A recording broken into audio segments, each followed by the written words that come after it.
विजयताई आपल्या सोबत आहेत।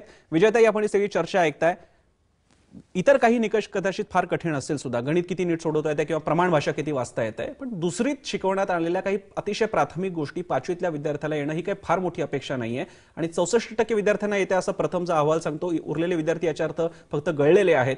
याला जबाबदार फक्त शिक्षण व्यवस्था आणि शासनाकडे बोट दाखवणं जरी शक्य असलं तरी शिक्षकांची काही जबाबदारी नाही का? तुम्ही सांगताय तशा प्रकारचे चांगले शिक्षक अपवाद मानूयात?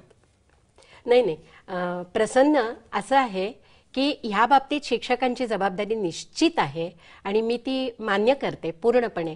परंतु आपल्याकडे फक्त पाठ्यपुस्तक एके पाठ्यपुस्तक असं जे केलं जातं त्यामुळे मुलाला कधी कधी ते नीरस वाटू शकतं। कारण गोष्टी आवडत असतात, काही कविता आवडत असतात, त्या चालीवर म्हणायला आवडत असतं, तर ते अधिकाधिक रसपूर्ण कसं करता येईल आणि छोटी छोटी जी पुरवणी वाचनाची पुस्तकं शासन लावत असतं तर त्याचा गंभीरपणे विचार करून शिक्षकांनी ती वर्गामध्ये वाचून घेतली पाहिजेत। त्याला परीक्षेत थोडेसे मार्क दिले पाहिजेत, कारण पुरवणी वाचन हा पाठ्यपुस्तकाच्या बाहेरचा असा एका पुस्तकाचा विचार जेव्हा मुलं करतात तेव्हा त्यांना भाषेची गोडी लागते।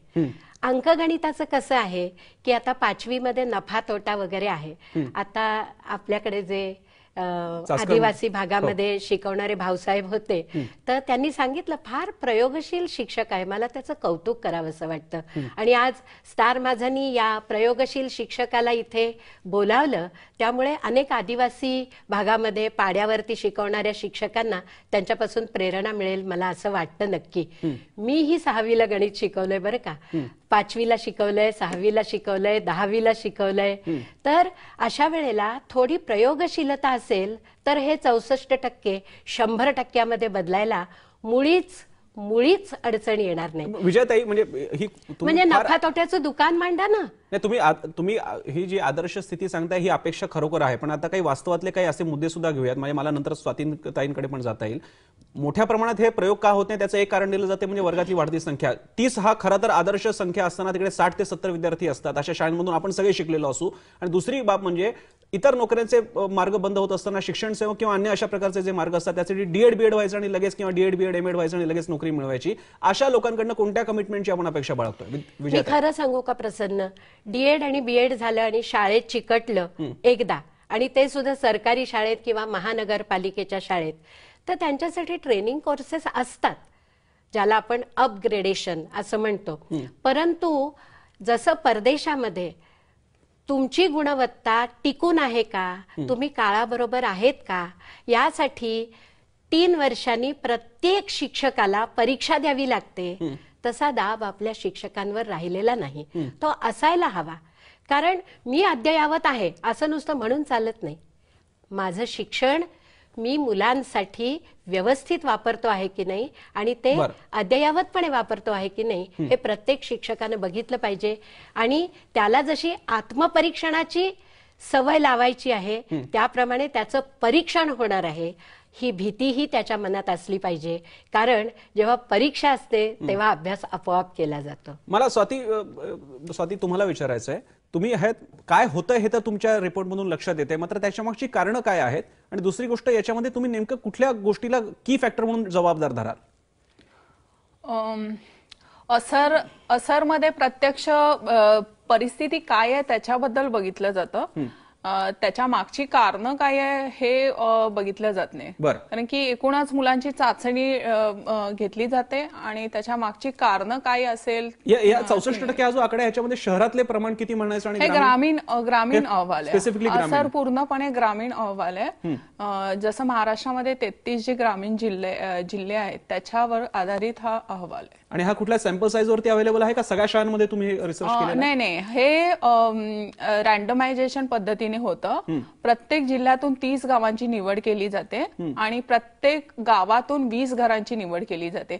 आणि हे पीपीएस पद्धत म्हणून प्रोबॅबिलिटी प्रोपोर्शन टू साईज नावाची एक रेकग्नाइज मेथड आहे सायंटिफिक, की ज्याच्यामध्ये एकूणच आधी युनिट ठरवलं जातं की एका जिल्ह्यातून 30 गावांची निवड होते आणि प्रत्येक ज्या गावातून 20 घरांची निवड केली जाते। ती घरं निवडण्याची पद्धतीमध्ये पण एक पद्धत आहे की 5 घरं प्रत्येक वाडीमधून किंवा 4 भाग करायचे गावातून आणि प्रत्येक भागातून 5 घरांची निवड करतात आणि ते देखील 5th हाऊस होल्ड रूल याप्रमाणे, म्हणजे पहिलं घर घेतलं मध्य भागातलं, त्याच्यानंतर 4 घरं सोडून 5वं घर, याप्रमाणे घरांची निवड केली जाते आणि त्या घरातल्या प्रत्येक मुलाचं, म्हणजे इयत्ता 3 ते 16 वयोगटातल्या, म्हणजे वयोगट 3 ते 16 वयोगटातल्या प्रत्येक मुलाची माहिती घेतली जाते आणि वयोगट 5 ते 16 वयोगटातल्या प्रत्येक मुलाची प्रत्यक्ष चाचणी घेतली जाते घरामध्ये जाऊन. म्हणजे हे शाळेमध्ये कुठेही केलं जात नाही, ही चाचणी घरामध्ये पालकांच्या समोर घेतली जाते. याच्याबद्दल काही थोडी एकदम थोडक्यात काय आकडेवारी, हा तुमचा अहवाल झाला, तुम्ही 5वीतल्या मुलांना इव्हॅल्युएट केलेला आहे? नाही, केवळ 5वी नाही, मी आता 5वीचे नंबर तुम्हाला सांगितले. पण या संदर्भातली शासकीय आकडेवारी काय सांगते की किती मुलं 5वीतल्या प्रकारचं शिक्षण डिलिव्हर करायला सक्षम आहेत? म्हणजे अशा पद्धतीने मुलांचं वाचन किंवा गणित येत आहे अशा पद्धतीचं कुठल्याही शासकीय पद्धतीचा कुठलाही अहवाल असा पब्लिश तसा काही होत नाहीये. त्या लेवलला शाळा पातळीवरती किंवा केंद्र पातळीवरती काही होत असेल, पण तो असा काही रिपोर्ट अवेलेबल नाहीये. मला प्रसाद मणेरकरकडे जायचं. प्रसाद, माझ्या माहितीनुसार तुमची ग्राममंगल ही संस्था असेल, रमेश पानसे असतील, यांनी वेळोवेळी शासनाच्या त्या विविध समित्यांमध्ये पण होते, त्यांनी वेगवेगळे मार्ग सुद्धा सुचवले होते. या सगळ्या रिपोर्ट्सचं, या कमिट्यांचं, या संदर्भातल्या रिसर्चचं नेमकं नंतर काय होतं? काय अजून इतकी वर्ष नेहमीचं हे रडगाणं दरवर्षी अशा प्रकारे बाहेर येतं की प्राथमिक शिक्षणातल्या मुलांना अजूनही पहिलीतलं शिक्षण येत नाहीये? मुळात प्रसन्न, मी असं सांगू का की खरं तर सरकार याच्याविषयी खरंच गंभीर आहे आणि गांभीर्याने याच्यावर काम करते असं खरं तर दिसत नाही. एकूण जे काही सूचना सरकारला वेळोवेळी केल्या जातात, तर मग त्या पाठ्यपुस्तकांच्या बाबतीतल्या असो, शिक्षकांच्या प्रशिक्षणाच्या बाबतीतल्या असो, प्रत्यक्ष वर्गामध्ये काम कसं करायचं या बाबतीतल्या असो, तर या बाबतीत फारसं गांभीर्य सरकारकडे आहे असं वाटत नाही. अनेकदा असं सांगून झालंय की आपण डीएड बीएडचे अभ्यासक्रम बदलूया, ते जास्त प्रॅक्टिकल ओरिएंटेड करूया. काय होतंय की प्रत्यक्ष वर्गामध्ये शिक्षकाला काय प्रश्नांचा सामना करायचा आहे हे त्याला डीएड बीएडच्या लेक्चरमध्ये सांगितलं जातं, पण जेव्हा त्याला त्या प्रत्यक्ष अनुभवाला येतं, तो वर्गात जाऊन उभा राहिल्यानंतर, तेव्हा ज्या काही त्या अडचणी त्याच्या समोर येतात, या अडचणी जर त्याला आधी समजल्या, खरं तर कोर्स कसा पाहिजे की 2 वर्षाचा कोर्स असेल तर त्यातलं 1.5 वर्ष हे प्रॅक्टिकल त्याला दिलं गेलं पाहिजे. त्यातनं तो हळूहळू थिअरी पर्यंत जाईल. आपण आधी अख्खी सगळी थिअरी समजावली, शिकवली त्याला आणि मग त्याला थोडा दिवस प्रॅक्टिकलचं ज्ञान दिलं तर हे होणार नाही. दुसरा भाग असा आहे की ज्या पारंपरिक ज्या शिक्षण पद्धतीतनं तयार झालेले शिक्षक आहेत तेच ह्या डीएड बीएडचा अभ्यासक्रम घेतात, त्यांना शिकवणारेही तेच असतात. त्यामुळे नवीन शिक्षण पद्धती आणायची असं जरी म्हटलं तरी सुद्धा ते आणणारे पारंपरिक मधनं तयार झालेले आहेत. त्यामुळे ते जे काही लर्निंग झालंय ते अनलर्निंग करण्यामध्ये आणि पुन्हा त्यांना नव्याने हे करण्यामध्ये याच्यामध्ये प्रचंड वेळ जातो. आणि दुसरं म्हणजे अकाउंटेबिलिटी किती आहे. मी शिक्षक आहे आणि अकाउंटेबिलिटीचा एक मुद्दा आहे. दुसरं, शिक्षक होण्यासाठी क्वालिफिकेशन काय, की मला सगळ्यात जास्त % मार्क मिळाले हे का, माझ्याकडे काही वेगळ्या क्वालिटीज तपासल्या पाहिजेत की मी शिक्षक होण्यासाठी लायक आहे की नाही, मला मुलांना हँडल करता येते की नाही, मला त्यांच्यासमोर उभं राहून बोलता येते की नाही, मला विविध प्रकारे मुलाला समजून घेता येते की नाही, मला मानसशास्त्राचं ज्ञान किती आहे. ह्या जर सगळ्या गोष्टी आपण तपासल्या म्हणजे डीएड बीएडच्या अभ्यासक्रमामधून झाल्या तर जे काही शिक्षक पुढे येतील ते जास्त क्षमतावाले असतील. प्रसाद, पण ही आपण अपेक्षा बाळगतोय. प्रसाद, ही आपण अपेक्षा बाळगतोय. चासकरांना मला हाच मुद्दा घेऊन जायचा. चासकर, या अपेक्षा खरं तर शिक्षकांना केल्याच पाहिजेत, पण हे होत असताना एक कदाचित प्रॅक्टिकल प्रश्न आपली शिक्षक फ्रॅटर्निटी विचारू शकते की जो पगार आम्हाला आमच्याकडनं घेतला जातो, निवडणुकांच्या ड्युट्याज आमच्याकडनं लावल्या जातात आणि एवढं सगळं करून सुद्धा एवढ्या सगळ्या तुम्ही सायकोलॉजीचा अभ्यास पाहिजे, मुलांची कम्युनिकेट केलं पाहिजे, त्यांच्यामध्ये इन्व्हॉल्व्ह झालं पाहिजे, अशी अपेक्षा बाळगणं हा शिक्षकांवरती सुद्धा अन्याय आहे का? म्हणून हे प्राथमिक शिक्षणाचं चित्र आहे का? हो, मला जरा प्रसाद भाऊंच्या मताशी याच्यासाठी सहमत व्हायचं आहे की मुळात मुद्दा असा आहे की शिक्षक हा समाज व्यवस्थेचं एक अपत्य आहे. मग शिक्षक समाजव्यवस्थेचा अपत्य आहे असं आपण ज्यावेळेला म्हणतो त्यावेळेला एक अत्यंत महत्वाचा मुद्दा असा आहे की समाजामध्ये जे काही भलंबुरं असणार ते सगळं शिक्षकामध्ये येणार. म्हणजे सागरामधून एक घागर काढायची आणि शुद्धतेच्या पवित्रतेच्या सगळ्या कसोट्या त्याला लावायच्या आणि मग ते सगळं तपासायला लागायचं, असं शिक्षकांच्या बाबतीत होत आहे. स्वातीताई मगाशी जे म्हणाल्या की आम्ही परिस्थिती पाहत नाही, आम्ही फक्त रिझल्ट पाहतो. स्मरणशक्ती ज्या मुलांचं भांडवल नाही अशी आज महाराष्ट्रामध्ये किती मुलं आहेत. तुम्ही नॅशनल फोकस ग्रुपचा जो पेपर आहे, आदिवासी मुलं आणि दलित मुलं, ही मुलं का शिकत नाही, त्याची काय कारणं आहेत. तर आजच्या शिक्षण व्यवस्थेचं एकूण वेगळ्या अर्थानं जे ब्राह्मणीकरण आहे ते त्याला कारणीभूत आहे असं नॅशनल फोकस ग्रुपचं मत आहे, मी नाही सांगत आहे. बरं. दुसरी एक गोष्ट, ही सगळी मुलं आपली विविधता, ज्याला आपण कल्चरल कॅपिटल असं जगाच्या पातळीवर आता म्हटलं जात आहे, आणि ज्यावेळेला आपण एका बाजूला हार्वर्ड गार्डनरची बहुविध बुद्धिमत्तांची थिअरी मांडतो, कन्स्ट्रक्टिव्हिजमचा विचार करतो, ज्ञानरचनावादी, each and every act is the source of knowledge असं आपण ज्यावेळेला म्हणतो, त्यावेळेला प्रत्येक मुलाला चुका करण्याची संधी देणं ही अत्यंत महत्वाची गोष्ट आहे. आपण एकदा संधी देऊ, दोनदा संधी देऊ, आणि इथे 1+1=2 असं एकदा जर लिहिता नाही आलं तर ही गोष्ट लगेच शिक्षणावर असर टाकणारी ठरते, असं मला काही खरं म्हणजे ते लॉजिकच कळत नाही. आणि अशा प्रकारचं स्टँडर्डायझिंग टेस्टिंग जे आहे ते मुळात शिक्षणाच्या बाबतीत राष्ट्रीय अभ्यासक्रम आराखडा ज्या गोष्टी सांगतो त्याला अनुलक्षून आहे का, हा माझा एक मुद्दा आहे. आणि दुसरी गोष्ट मला हेही म्हणायचं आहे की भयमुक्त वातावरणामध्ये, तणावमुक्त वातावरणामध्ये मुलं जे शिकतात, सहजपणे जे व्यक्त होतात, ते व्यक्त होण्याची संधी इथे अशा पद्धतीच्या चाचण्या घेत असताना मिळते का? प्रसादजी, मला असा दुसराही एक मुद्दा सांगायचा आहे की आतापर्यंत अनेक सर्वे आले, अनेक एनजीओनी कामं केली, बरीच मूल्यमापनं काय येत नाही याच्यासाठी आहेत. विद्यार्थ्यांना काय येतं, जे येतं तिथून काय येत नाही तिथपर्यंत येण्यासाठी काय केलं पाहिजे, अशा प्रकारच्या सल्ले हे एनजीओज किंवा आणखी समाजातील काही लोकांनी दिले. शिक्षकांनी स्वतःला समृद्ध करण्यासाठी महाराष्ट्रामध्ये वेगवेगळ्या गोष्टी किती सुरू आहेत, मी तुम्हाला किती नावं सांगू.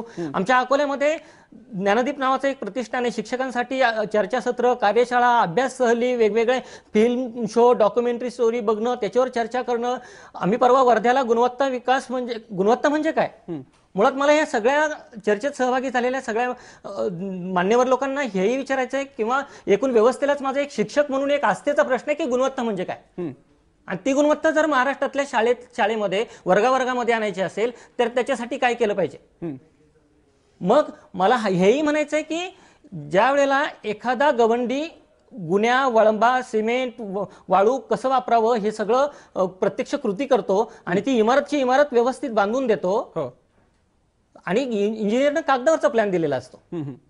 मग मला असं विचारायचं आहे की इंजिनियरचं नॉलेज असतं आणि गवंड्याचं कौशल्य असतं असं का म्हणतो आपण? हे गुणवत्तेचं राजकारण नाही का? माझी आई स्वयंपाक करायची, त्याच्यामध्ये सगळं गणित असायचं भाजी करताना. चासकरजी, हे सगळे मुद्दे बरोबर आहेत आणि ते अतिशय प्रॅक्टिकल, कारण तुम्ही त्या क्षेत्रात काम केलेलं आहे. मुद्दा असा आहे की 5वीच्या विद्यार्थ्याकडनं आपण त्या मुलाला किंवा मुलीला काही दोषी नाही ठरवत आहोत, पण त्या मुलाच्या मुलीच्या हितासाठी दुसरीतल्या गोष्टी त्या सुद्धा अतिशय बेसिक येणं, ते त्यांच्याकडनं अपेक्षा वाजवणं आणि त्या मुलाकडनं आणि त्या मुलाच्याही पलीकडे त्याला शिकवणाऱ्या शिक्षकाकडनं बाळगणं. आणि कारण आपल्याला कल्पना आहे ग्रामीण भागामध्ये आई वडिलांना नाही लक्ष देणं शक्य होत, अशावेळी त्या शिक्षकांकडे या जास्तीच्या अपेक्षा आहेत आपल्या, त्या बाबतीत आपण काय सुचवू शकता? मला प्रत्येकाकडे हा मुद्दा घ्यायचा. मी चासकरांपासून सुरुवात करतो. ही एक गोष्ट खरी आहे की आज आपण हे अशा पद्धतीनं गुणवत्तेच्या आणि दर्जाच्या बाबतीत चिंता व्यक्त करत असताना मला चासकरजी, आपण गुणवत्ता आणि दर्जा तर फार पुढची गोष्ट आहे. म्हणजे शारीरिक मधला पहिला री दीर्घ नंतरचा ऱ्हस्व हे तर फार पुढची गोष्ट आहे. शारीरिक मध्ये श असतो, र असतो आणि श पहिला शामृगातला असतो. या बाबतीत माझा फक्त मुद्दा आहे, गुणवत्ता आणि दर्जात पुढची गोष्ट आहे. आणि ही अपेक्षा आम्ही जर का 5वीच्या शिक्षकांकडून ठेवायची नाही का? ही तुमची जी अपेक्षा आहे किंवा व्यवस्थेची अपेक्षा आहे, एकूणच सगळ्यांची अपेक्षा अत्यंत रास्त आहे. शिक्षकांनी मुलांना चांगल्या पद्धतीचं शिक्षण दिलं पाहिजे, जेणेकरून त्या मुलांना चांगलं नागरिक म्हणून समाजामध्ये ते पुढे येणं त्यांना जमलं पाहिजे सगळ्या या गोष्टींच्या सगळ्या पार्श्वभूमीवर. परंतु पुन्हा एकदा एक महत्वाचा मुद्दा तुम्ही म्हणता त्याचनुसार मला असं म्हणावंसं वाटतं, सांगावंसं वाटतं की एकूणच आपण अत्यंत साध्या गोष्टींची विचार ज्यावेळेला करतो, गुणवत्तेच्या बाबतीत किंवा दर्जाच्या बाबतीत मुलांना लिहिता वाचता आलं पाहिजे, मुलांना गणित जमलं पाहिजे, मुलांना स्वतंत्र विचार करता आला पाहिजे, ह्या सगळ्या गोष्टी आल्याच पाहिजे, वादच नाही त्याच्यासाठी. आणि महाराष्ट्रातील सर्व शिक्षकांनी ते केलंच पाहिजे. किंबहुना आज माझं म्हणणं असं आहे की अपवाद वगळता सगळे शिक्षक चांगलं काम करतात. आपण चासकरजी, आपण हा शेवटचा मुद्दा घेऊन विजयताईंकडे जाऊयात. विजयताई, आता हे मुद्दे काय आहे ते कळलं, वस्तुस्थिती लक्षात आलेली आहे, तुम्ही या क्षेत्रात काम करता, काय मार्ग सुचवू शकता? मला असं वाटतं की प्रथमनी जे मुद्दे दिलेले आहेत ते अत्यंत प्राथमिक आहेत आणि त्याच्या पुढे गुणवत्ता, जे प्रसन्न तू म्हणाला सत्ता, ते अगदी मला पूर्णपणे पटतं की प्रथम प्राथमिक गरज पूर्ण झाली पाहिजे. छोटंसं अंकगणित, छोटासा वाचनाचा पाठ हे प्रत्येक मुलाला आलं पाहिजे, ही प्रत्येक शिक्षकाची जबाबदारी आहे. आणि त्यासाठी जसे परदेशात रीडिंग आवर असतात ना, तसं आपण थोडीशी वाचन वृद्धी केली पाहिजे की जो जास्त वाचेल ना त्याला बक्षीस. वाचनाचा तास, एका पेटीमध्ये पुस्तकं ठेवायची, एक तर आहे की जसं आता भाऊसाहेब म्हणाले तसे शिक्षकाला फार बाहेरची कामं दिली जातात. माझाही याला पूर्णपणे विरोध आहे. कारण त्यावेळेला शिक्षकाच्या वर्गामध्ये ओस पडलेलं असतं, ते वर्ग ओस पडलेले असतात, शिक्षक नसतात आणि त्यामुळे मुलांच्या ज्या प्राथमिक गरजा आहेत त्याही पूर्ण होत नाहीत. दंगा मस्ती असं चाललेलं असतं. तेव्हा एक आम्ही अशी पेटी ठेवायचो वर्गामध्ये आणि त्याच्यामध्ये पुस्तकं असायची गोष्टीची आणि वर्गात सगळी मुलं आपल्याला आवडेल ते छोटं छोटं पुस्तक घेऊन वाचत असत. ही एक प्राथमिक गरज झाली. आणि ज्या वेळेला आपण असं म्हणतो की आपल्या मुलांना अंकगणित येत नाही, 5वीच्या मुलांनी इतकं सुद्धा, पण परदेशापेक्षा आपली परिस्थिती खूप चांगली आहे ग स्वाती.